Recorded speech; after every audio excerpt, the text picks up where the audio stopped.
بسم اللہ الرحمن الرحیم۔ کاشانہ بصیرت کے یوٹیوب چینل پر جس کتاب کے مطالعے کا سلسلہ جاری ہے اس کا نام بہترین عشق، بچوں اور جوانوں میں محبت اہل بیت علیہم السلام پیدا کرنے کے طریقے، حصہ سوم، صفحہ 40۔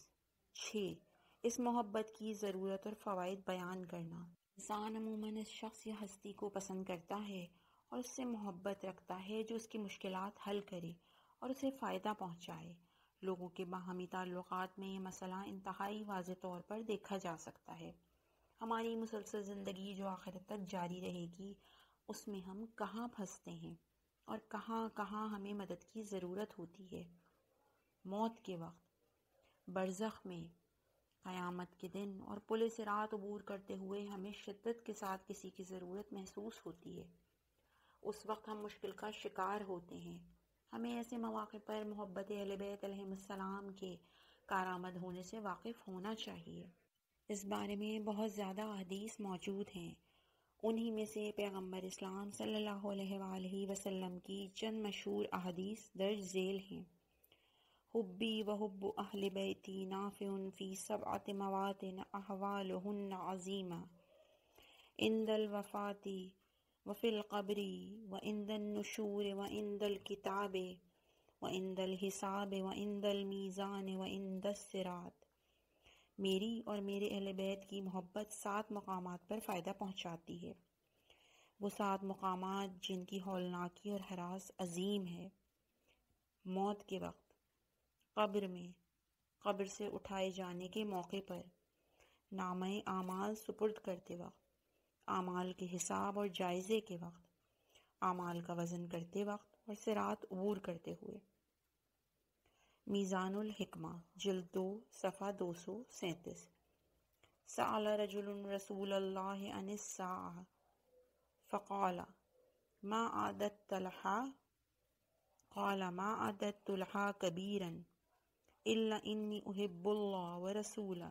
قال فأنت مع من أحببت؟ المرء مع من أحب. قال أنس فما رأيت المسلمين فرحوا بعد الإسلام بشيء أشد من فرحهم بهذا۔ ایک شخص نے رسول اللہ سے سوال کیا کہ قیامت کیا ہے اور کس طرح واقع ہوگی۔ حضرت نے اس سے پوچھا تم نے قیامت کے لیے کیا تیار کیا ہے؟ اس نے جواب دیا کوئی خاص اہم چیز تیار نہیں کی ہے سوائے یہ کہ خدا اور اس کے رسول سے محبت کرتا ہوں۔ حضرت نے فرمایا تم اس کے ساتھ ہوگے جس سے محبت کرتے ہو۔ انسان اس ہستی کے ساتھ محشور ہوگا جس سے وہ محبت کرتا ہے۔ انس کہتے ہیں میں نے نہیں دیکھا کہ مسلمان اسلام کے بعد اس کلام سے زیادہ کسی اور کلام سے خوش ہوئے ہوں۔ بحار الانوار، جلد 17، صفحہ 13۔ میزان الحکمہ، جلد 2، صفحہ 242۔ حضرت علی علیہ السلام فرماتے ہیں من احبنا کان معنا یوم القیامہ ولو ان رجل احب حجرا لحشرۃ اللہ معه۔ جو کوئی ہم سے محبت کرتا ہے وہ روز قیامت ہمارے ساتھ ہوگا۔ اگر کوئی ایک پتھر سے بھی محبت کرتا ہوگا تو خداوند عالم اسے اس پتھر کے ساتھ محشور کرے گا۔ بحار الانوار، جلد 37، صفحہ 335۔ اہل بیت علیہم السلام سے محبت و عقیدت رکھنے والے لوگوں کے لیے یہ ایک عظیم خوشخبری ہے کہ وہ آخرت میں بھی اہل بیت علیہم السلام کے ساتھ محشور ہوں گے۔ جب محبت اس حد تک مفید اور کارآمد ہے تو آخر کیوں ہم اس دولت سے محروم رہیں؟ امام جعفر صادق علیہ السلام فرماتے ہیں موت کے وقت جب تمہاری جان گلے میں پہنچتی ہے اس وقت تمہیں ہماری محبت کی زیادہ ضرورت ہوگی۔ اگر تمہارے دل میں ہماری محبت ہوئی تو خوشخبری دینے والا فرشتہ آئے گا اور کہے گا کہ بالکل خوف نہ کھاؤ، تم امان میں ہو۔ بحار الانوار، جلد 6، صفحہ 187۔ روایات میں محبت اہل بیت علیہم السلام کے بہت سارے آثار کا ذکر ہوا ہے۔ خاص کر آخرت کے مرحلے میں یہ آثار منافع درج ذیل عنوانات کے تحت جمع کیے جا سکتے ہیں۔ پیغمبر اسلام صلی اللہ علیہ وآلہ وسلم فرماتے ہیں حبنا اہل بیتی یغفر الذنوب ویضاعف الحسنات۔ محبت اہل بیت گناہوں کے جھڑ جانے اور نیکیوں میں اضافے کا باعث ہے۔ ارشاد القلوب، صفحہ 253۔ امام جعفر صادق علیہ السلام کا ارشاد ہے لا يحبنا عبدا حتى يطهر اللہ قلبہ، جس کسی نے ہم سے محبت کی خدا نے اس کے دل کو پاک و پاکیزہ کیا ہے۔ دعائم الاسلام جلد 1 صفحہ 73۔ آپ علیہ السلام ہی نے فرمایا ہے، من احبنا اہل بیتی وحقق حبنا فی قلبہ جرت ینابیع الحکم علی لسانے، جس کسی نے ہم اہل بیت سے محبت کی اور اس محبت کو اپنے دل میں رچا بسا لیا، اس کی زبان سے حکمت و دانائی کے چشمے جاری ہو کے رہیں گے۔ المحاسن جلد 1 صفحہ 134۔ پیغمبر اسلام صلی اللہ علیہ وآلہ وسلم فرماتے ہیں، حب اہل بیتی و ذریتی استکمال الدین، میرے اہل بیت اور اطرت سے محبت کمال دین کی باعث ہے۔ اعمالی صدور صفحہ 161۔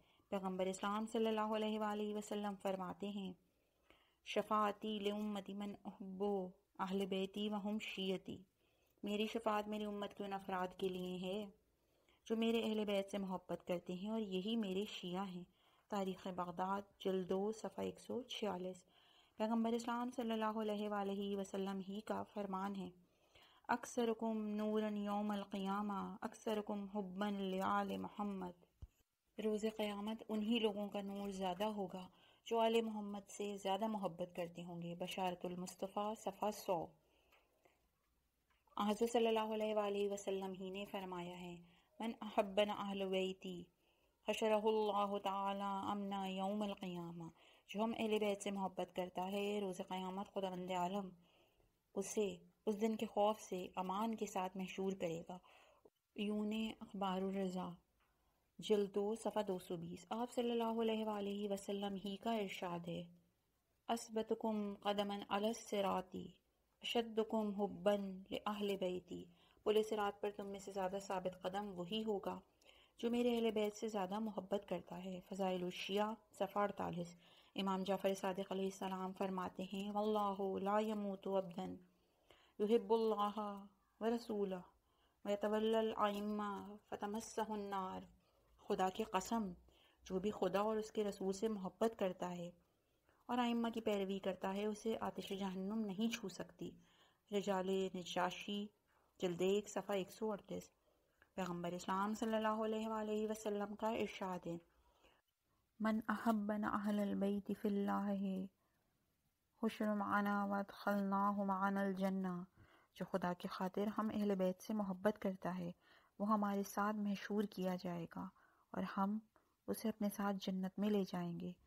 کفایت الاسر صفحہ 296۔ پیغمبر اسلام صلی اللہ علیہ وآلہ وسلم کا ارشاد ہے، اعلی درجات الجنہ لمن احبنا بقلبہ ونصرنا بلسانہ ویدہ، جنت کے اعلیٰ درجات اس کے لیے ہیں جو ہم سے دلی محبت کرتا ہے اور اپنی زبان اور عمل سے ہماری مدد کرتا ہے۔ المحاسن جلد 1 صفحہ 251۔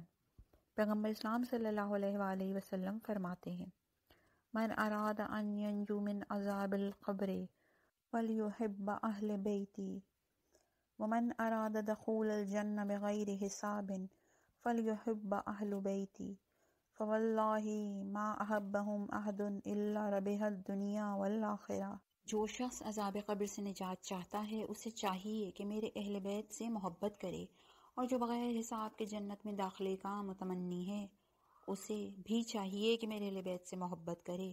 خدا کی قسم جس کسی نے اہل بیت سے محبت کی وہ دنیا اور آخرت میں کامیاب ہوا۔ مقتل الحسین از خوارزمی جلد 1 صفحہ 59۔ رسول اللہ صلی اللہ علیہ وآلہ وسلم نے فرمایا، خداوند عالم جس کسی کو بھی میرے اہل بیت سے تعلق رکھنے والے اماموں کی محبت ودیت کرتا ہے وہ شخص دنیا اور آخرت کی خیر حاصل کر لیتا ہے اور بے شک اس کا شمار اہل جنت میں ہوتا ہے۔ اور میرے اہل بیت علیہ السلام کی محبت میں 20 خصوصیات اور فوائد ہیں، 10 دنیا میں اور 10 آخرت میں۔ بہار الانوار جلد 27 صفحہ 76۔ اس محبت کے آثار و برکات پیش نظر ہوں تو انسان اہل بیت علیہ السلام کا شیفتہ اور عقیدت مند بن جاتا ہے اور اس کی نظروں میں یہ محبت ایک گراں قدر سرمایہ کی حیثیت اختیار کر لیتی ہے۔ 7 محبت اہل بیت علیہ السلام کی اہمیت کا اظہار کرنا۔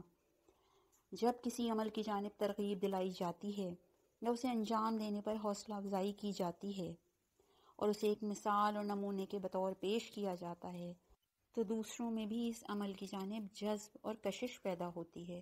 وہ افراد جو معاشرے میں اعلیٰ اقدار کو فروغ دیتے ہیں، فن و ثقافت کے میدانوں کے ذمہ دار ہیں، مقابلوں کا انعقاد اور مختلف کارہائے نمایاں پر اعزازات سے لوگوں کو نوازتے ہیں۔ اگر یہ سب کے سب افراد چاہیں تو محبت اہل بیت علیہم السلام کو معاشرے میں قابل قدر شے کے طور پر پیش کیا جا سکتا ہے۔ جب ائمہ علیہم السلام کے بارے میں شعر کہنے، ان کے حوالے سے کوئی قصہ لکھنے یا ان کے بارے میں کوئی کتاب پڑھنے کی وجہ سے کسی کی حوصلہ افزائی کی جاتی ہے، اسے انعام و اعزاز سے نوازا جاتا ہے، تو یہ عمل اس میں ائمہ علیہم السلام سے محبت کا باعث بھی ہوتا ہے اور اس تعلق کی بنا پر اس میں احساس عزت و سربلندی بھی پیدا ہوتا ہے، کیونکہ وہ جانتا ہے کہ انعام مجھے اس تعلق کی وجہ سے ملا ہے۔ اس طرح یہ معاملہ اس کے ذہن میں خوبصورت یاد کے طور پر باقی رہتا ہے، جو جذبہ محبت پیدا کرنے میں اپنا اثر دکھاتی ہے۔ لوگوں کو جس چیز کی جانب رغبت دلائی جاتی ہے اور انہیں جس چیز کے احترام کی تلقین کی جاتی ہے، اسی چیز سے محبت اور عقیدت رکھنے لگتے ہیں، اور جس چیز کی جانب سے وہ بے توجہی اور بے اعتنائی کا رویہ دیکھتے ہیں، اس سے بے تعلقی اور بے رخی برتنے لگتے ہیں۔ اس حوالے سے خاص طور پر دوسروں کی موجودگی میں رغبت اور شوق دلانا زیادہ مؤثر رہتا ہے۔ البتہ اس بات کا خیال رکھنا چاہیے کہ رغبت اور شوق دلانا رشوت دینے کی سی صورت پیدا نہ کر لے۔ معاشرے میں جس چیز کو اہمیت دی جاتی ہے، لوگ اس کی جانب مائل ہونے لگتے ہیں اور اس چیز کے طرفدار فخر و ناز کے ساتھ اس کا ذکر کرتے ہیں۔ مثلا جب جوانوں سے پوچھا جاتا ہے کہ آپ کن موضوعات پر شعر پڑھتے ہیں، تو ان کی اکثریت کہتی ہے کہ عشق، بہار، دوستی، زندگی، گل و بلبل وغیرہ کے بارے میں۔ اور جب نوجوانوں اور جوانوں سے سوال کیا جاتا ہے کہ کون سی کتابیں پڑھتے ہیں، تو وہ کہتے ہیں کہ رومانس، سائنس اور ناول وغیرہ۔ یعنی بہت مشکل سے ایسے جوان ملتے ہیں جو یہ کہیں کہ ہم خدا، نماز اور ائمہ علیہم السلام کے بارے میں شعر پڑھتے ہیں، یا اہل بیت علیہم السلام اور دین سے متعلق کتب پڑھتے ہیں، کیونکہ انہیں اس بارے میں شوق ہی نہیں دلایا گیا ہوتا۔ وہ ان موضوعات کی جانب رغبت ہی نہیں رکھتے اور ان چیزوں کا مطالعہ ان کے لیے فخر و ناز کا باعث ہی نہیں ہوتا۔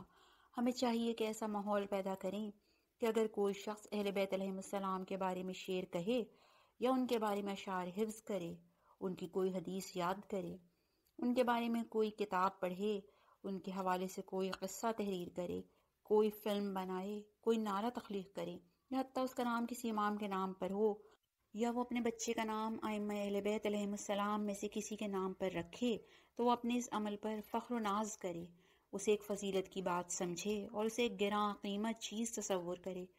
محبت اہل بیت علیہم السلام خدا کی خاص نعمت ہے جو اس کے اہل دلوں ہی میں جگہ بناتی ہے۔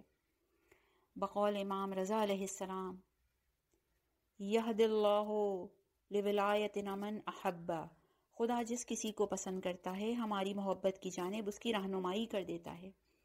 بہار الانوار جلد 16 صفحہ 356۔ عام طور پر جب کسی بچے کو محمد صلی اللہ علیہ وسلم، علی، فاطمہ، مہدی، حسن اور حسین جیسے نام ہونے کی وجہ سے ان معصومین علیہم السلام سے منسوب کسی مناسبت پر انعام حاصل ہوتا ہے، تو یہ عمل اس بچے کے دل میں ان ناموں اور ان شخصیات سے محبت پیدا کرتا ہے، اور دوسروں میں بھی یہ خواہش جنم لیتی ہے کہ کاش ان کا بھی یہ نام ہوتا اور انہیں بھی انعام ملتا۔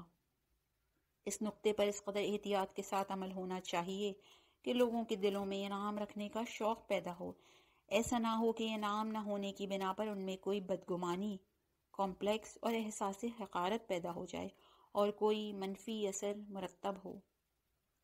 اہل بیت علیہم السلام سے محبت کا تعارف ایسی پیاری اور قیمتی شے کے طور پر کرانا چاہیے کہ یہ محبت رکھنے والا اس پر فخر کرے، اسے معمولی نہ سمجھے۔ امام جعفر صادق علیہ السلام نے تلقین فرمائی ہے کہ لا تستصغروا مودتنا فإنها من الباقیات الصالحات، ہم سے محبت اور چاہت کو معمولی نہ سمجھو کیونکہ یہ باقیات الصالحات میں سے ہے۔ بہار الانوار جلد 23 صفحہ 250۔ جب کبھی ذرائع ابلاغ، ریڈیو، ٹیلی ویژن، اخبارات کے ذریعے کسی قابل تقلید شخصیت کا تعارف کرایا جاتا ہے، خواہ وہ شخصیت کوئی قاری قرآن ہو، سائنسدان ہو، شاعر ہو، مصور ہو یا کوئی کھلاڑی، تو یہ سامعین، ناظرین، قارئین کو متاثر کرتا ہے اور لوگ اس شخص سے محبت کرنے لگتے ہیں جس خصوصیت کی وجہ سے ایسے لوگوں کی حوصلہ افزائی کی جاتی ہے۔ وہ خصوصیت لوگوں کی نظر میں بھی اہمیت اختیار کر لیتی ہے۔ ایک حافظ قرآن کی حوصلہ افزائی لوگوں میں قرأت قرآن اور حفظ قرآن کا شوق پیدا کرتی ہے۔ کسی سائنسی مقابلے میں کامیاب ہونے والے طالب علم کے اعزاز میں تقریب سائنس کی جانب نوجوانوں کے رجحان میں اضافے کا باعث ہوتی ہے، اور ایک فنکار کی حوصلہ افزائی فن کی جانب لوگوں کی رغبت اور رجحان کو بڑھاتی ہے۔ وہ ممتاز افراد، نامور علمی و ادبی شخصیات جن کا ذکر بچوں کی نصابی کتب میں ہوتا ہے، بچے ان سے محبت کرنے لگتے ہیں۔ لہٰذا اس قسم کے افراد کا انتخاب کرتے ہوئے احتیاط سے کام لینا چاہیے۔ لوگوں میں کسی محب اہل بیت علیہم السلام اور انقلابی شاعر کو متعارف کرانا اسے ایک قابل تقلید شخصیت کے طور پر پیش کرنے کی مانند ہے، اور یہ انسان میں مذہب اور اہل بیت علیہم السلام کی جانب رجحان پیدا کر دیتا ہے۔ امام جعفر صادق علیہ السلام کا ارشاد ہے، یا معشر الشیعہ علموا اولادکم شعر العبد فإنہ علی دین اللہ۔ اے گروہ شیعہ، اپنے بچوں کو عبدی کے شعر سکھاؤ کیونکہ وہ خدا کے دین پر ہے۔ الغدیر جلد 2 صفحہ 295۔ امام جعفر صادق علیہ السلام کی تلقین کے شیعہ اپنے بچوں کو عبدی کے شعر یاد کرائیں۔ عبدی کوفی کے لیے ایک بہت بڑا اعزاز اور اس کی شخصیت کی عظمت کا اظہار ہے۔ عبدی نے اپنے اشعار میں بھرپور انداز سے فضائل اہل بیت علیہم السلام بیان کیے ہیں۔ سید حمیری، جو مخلص شیعہ شعراء میں شمار کیے جاتے ہیں، کہا کرتے تھے کہ جو کوئی امیر المومنین حضرت علی علیہ السلام اور اہل بیت علیہم السلام کی فضیلت کے بارے میں کوئی ایسی حدیث بتائے جسے میں نے اپنے کسی شعر میں بیان نہ کیا ہو، میں اسے اپنا یہ گھوڑا بخش دوں گا۔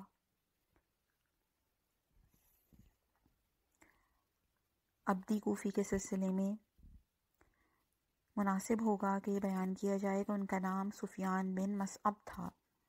ان کا شمار ممتاز شیعہ شعراء میں ہوتا تھا اور وہ اہل بیت علیہم السلام کی عنایات و توجہات کا مرکز تھے۔ انہوں نے اہل بیت علیہم السلام کی مدح اور ان کے مصائب کے بارے میں شعر کہی ہیں۔ یہ امام جعفر صادق علیہ السلام کے دور میں ہوا کرتے تھے۔ امیر المومنین حضرت علی علیہ السلام کے والد گرامی حضرت ابو طالب علیہ السلام کا شمار موحدین اور پیغمبر اسلام صلی اللہ علیہ وآلہ وسلم پر ایمان رکھنے والے افراد میں ہوتا ہے۔ انہوں نے حضرت صلی اللہ علیہ وآلہ وسلم کی توصیف میں اشعار کہے تھے۔ بیان کیا گیا ہے کہ حضرت علی علیہ السلام اس بات کو پسند فرماتے تھے کہ حضرت ابو طالب علیہ السلام کے اشعار کو نقل کیا جائے، انہیں جمع کیا جائے۔ آپ علیہ السلام فرماتے تھے کہ انہیں یاد کرو اور اپنے بچوں کو بھی سکھاؤ، کیونکہ ابو طالب علیہ السلام خدا کے دین پر تھے اور ان کے اشعار میں بہت سا علم و دانش ہے۔ کان امیر المؤمنین علیہ السلام یعجبہ ان یروى شعر ابی طالب وان یدون وقال وتعلموه اولادکم فإنه كان على دین اللہ وفیہ علم کثیر۔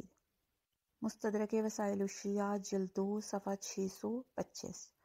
ابو الاسود دوئلی کی بیٹی نے جب یہ محسوس کیا کہ خلیفہ وقت نے اس کے گھر شہد اس لیے بھیجا ہے تاکہ ان کے دلوں سے محبت اہل بیت علیہم السلام کم کر سکے، تو اس نے منہ میں لیا ہوا شہد تھوک دیا اور شہد کھا کر آل علی علیہ السلام کی محبت سے محروم ہونا پسند نہ کیا۔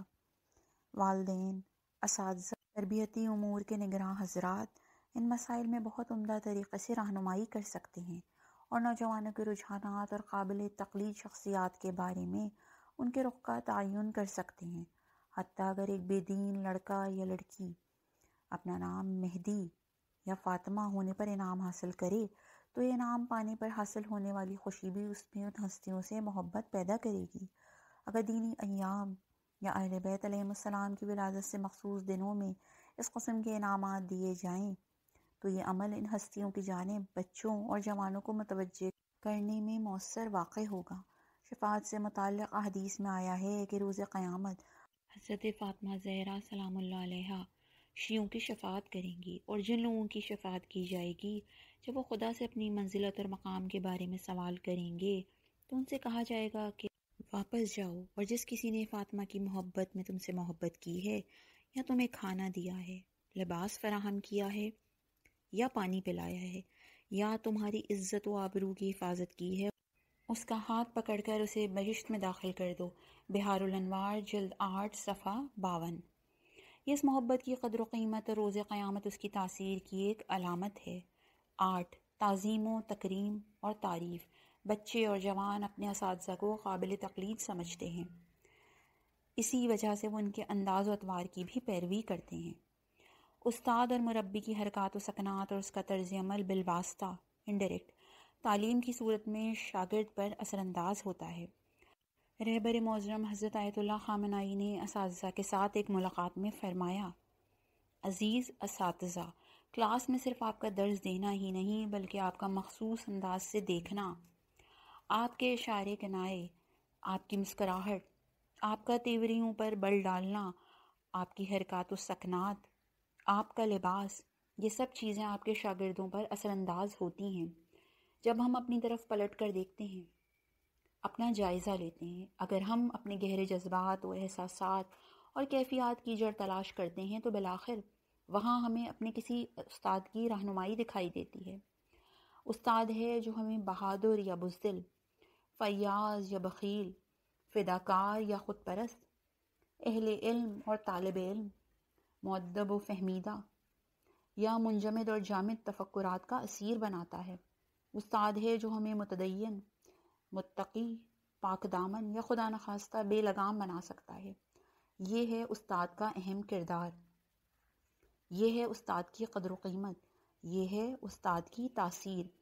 بچوں اور نوجوانوں کے سامنے ان کے سرپرست، والدین اور اساتذہ اہل بیت علیہم السلام کے بارے میں جس طرز عمل کا مظاہرہ کرتے ہیں، بچے وہی اپناتے ہیں۔ احترام و عقیدت کے ساتھ ائمہ علیہم السلام کا نام لینا، ان کا نام لیتے ہوئے درود و سلام زبان پر جاری کرنا، امام زمانہ علیہ السلام کا نام آنے پر کھڑے ہو جانا، اپنے سر پر ہاتھ رکھ لینا، ائمہ علیہم السلام کی یوم ولادت پر خوشی و مسرت کا اظہار کرنا، ان کے روز وفات پر حالت غم و اندوہ میں رہنا، ہنسی مذاق اور کسی قسم کی خوشی کا اظہار نہ کرنا، وہ امور ہیں جو اپنے اثرات مرتب کرتے ہیں۔ اس قسم کے مسائل میں بچے اپنے بڑوں کے طرز عمل کا مشاہدہ کرتے ہیں۔ یہ حالت ایک شیعہ کی خصوصیت ہے۔ شیعتنا خلقوا من فاضل طینتنا یفرحون لفرحنا ویحزنون لحزننا۔ ہمارے شیعہ ہماری بچی ہوئی مٹی سے خلق کیے گئے ہیں، وہ ہماری خوشی میں خوش اور ہمارے غم و اندوہ پر غمگین ہوتے ہیں۔ حد یہ ہے کہ ماں کا ان ہستیوں کے نام لینے کا انداز اور اس موقع پر اس کا لب و لہجہ بھی اپنا اثر رکھتا ہے۔ ایک دفعہ ہم کہتے ہیں امام رضا نے کہا، اور ایک مرتبہ کہتے ہیں کہ حضرت امام رضا علیہ السلام نے فرمایا۔ ان دونوں کے درمیان بہت فرق ہے۔ اگر ہم پیغمبر اسلام صلی اللہ علیہ وآلہ وسلم یا کسی معصوم علیہ الصلوات والسلام کا نام سن کر زیر لب ان پر صلوات بھیجیں تو یہ بھی ایک قسم کی تعظیم ہے اور دوسروں پر اثر انداز ہوتی ہے۔ بڑوں یعنی اساتذہ اور والدین کا ائمہ علیہ السلام کے بارے میں اشتیاق اور عقیدت کے ساتھ گفتگو کرنا اور اہل بیت علیہ السلام اور ان کی محبت کے بارے میں کوئی بات یا قصہ سنانا بھی اثر رکھتا ہے۔ گفتگو کرنے والے اور مبلغ کا عقیدہ اسی گفتار سے ہم آہنگ ہونا چاہیے اور اسے ایمان، یقین اور شوق و عقیدت کے ساتھ گفتگو کرنی چاہیے۔ یہ کھلی حقیقت ہے کہ یہ حالت اس کے سامعین اور اس کے مخاطبین میں بھی منتقل ہوتی ہے۔ احادیث میں بار بار یہ بات کہی گئی ہے کہ جب کبھی حضرت محمد صلی اللہ علیہ وآلہ وسلم کا اسم مبارک سنو، ان پر درود بھیجو۔ خود ائمہ علیہ السلام اسی طرح کیا کرتے تھے اور انتہائی عقیدت و احترام کے ساتھ حضرت صلی اللہ علیہ وآلہ وسلم اور ان کے اہل بیت علیہ السلام کا ذکر کرتے تھے، اور ان کا یہ احساس ان کے مخاطبین میں بھی منتقل ہوتا تھا۔ جب شاعر اہل بیت دابل نے خراسان میں امام رضا علیہ السلام کی خدمت میں اپنا معروف قصیدہ پیش کیا اور وہ اس مقام پر پہنچے جہاں مستقبل میں امام زمانہ علیہ السلام کے ظہور اور قیام کا تذکرہ ہوا ہے، تو حضرت علیہ السلام نے اپنا ہاتھ سر پر رکھا، امام مہدی علیہ السلام کا ذکر سن کر ان کے احترام کا مظاہرہ کرتے ہوئے اپنی جگہ سے اٹھ کھڑے ہوئے اور امام علیہ السلام کے فرج کے لیے دعا کی۔ الغدیر جلد 2 صفحہ 361۔ امام جعفر صادق علیہ السلام سے امام مہدی علیہ السلام کے بارے میں پوچھا گیا کہ کیا ان کی ولادت ہو چکی ہے؟ امام علیہ السلام نے فرمایا نہیں، لیکن اگر میں نے انہیں پایا تو اپنی پوری زندگی ان کی خدمت میں گزار دوں گا۔ بحار الانوار جلد 51 صفحہ 148۔ امام محمد باقر علیہ السلام نے جب امام مہدی علیہ السلام کا ذکر کیا تو راوی ام ہانی سقفیہ سے فرمایا اگر تم انہیں پاؤ تو یہ تمہاری خوش نصیبی ہوگی۔ طوبیٰ لکی ان ادرکتہ ویا طوبیٰ من ادرکا، خوش نصیب ہے جو انہیں پائے اور ان کا دیدار کرے۔ بحار الانوار جلد 51 صفحہ 137۔ ہمارے ائمہ علیہ السلام حضرت رسول خدا صلی اللہ علیہ وآلہ وسلم اور حضرت فاطمہ علیہ السلام کے اسماء گرامی انتہائی احترام اور عقیدت کے ساتھ لیا کرتے تھے۔ رسول کریم صلی اللہ علیہ وآلہ وسلم حضرت فاطمہ علیہ السلام کے ہاتھ کا بوسہ لیتے، ان کے احترام میں کھڑے ہو جاتے، انہیں اپنی جگہ پر بٹھاتے، ان کے ہاتھوں اور دہان پر بوسے لیتے اور بار بار فرماتے کہ تمہارا باپ تم پر فدا ہو، میرے ماں باپ تم پر فدا ہوں۔ العوالم جلد 11 صفحہ 136۔ امام موسیٰ کاظم علیہ السلام فرماتے ہیں جس گھر میں محمد، احمد، علی، حسن، حسین اور فاطمہ کے نام ہوں اس گھر میں فقر داخل نہیں ہو سکتا۔ العوالم جلد 11 صفحہ 552۔ سکونی نے امام جعفر صادق علیہ السلام سے ملاقات کے دوران جب انہیں یہ بات بتائی کہ خدا نے اسے ایک بیٹی عطا کی ہے تو حضرت علیہ السلام نے ان سے پوچھا تم نے اس کا کیا نام رکھا ہے؟ انہوں نے کہا فاطمہ۔ امام علیہ السلام نے فرمایا واہ واہ، پھر اپنی پیشانی پر ہاتھ رکھا اور اسے تلقین کی کہ اب جب کہ تم نے اپنی بیٹی کا نام فاطمہ رکھا ہے تو اسے برا بھلا نہ کہنا اور نہ اسے مارنا پیٹنا۔ العوالم جلد 7 صفحہ 552۔